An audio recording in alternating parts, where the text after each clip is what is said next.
to do decorative stitches, what you want to do is, for a rolled hem, for example, tie on a spool of a decorative thread. It could be variegated, it could be woolly nylon. There's tons of thicker threads out there. So what I'm going to do is just go ahead and clip my thread at the upper looper, remove the spool. I'm going to take this off since that doesn't fit in there. And I don't need a spool cap because it's kind of its own little mini cone as it is.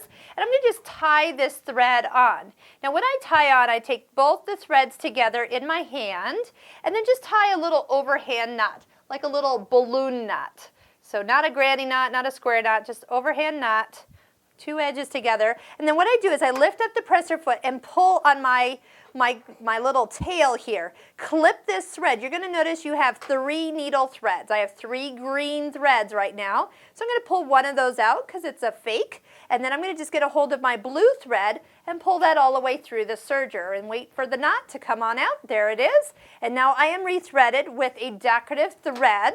Now I'm actually going to do a part of the little serger pillow that we'll show at the end of these videos, how to put it all together. First I'm going to put a rolled hem on this, and I'm actually going to start by curving this edge. So I'm going to start here, but then I'm going to roll hem all the way around here. Then we're going to gather it. Do you notice the order I'm doing it in?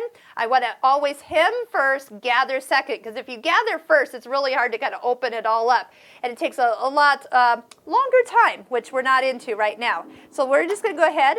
The rolled hem is set up with a shorter stitch length.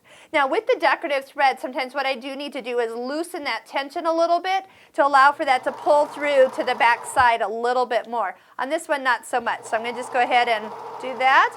And I'm really just kind of turning that corner as I go. Now when I turn corners, I have to kind of watch my knife and my needle at the same time, so I can really get all the way back on and not lose my little edge there. And then when I'm back, I can be right where I need to be.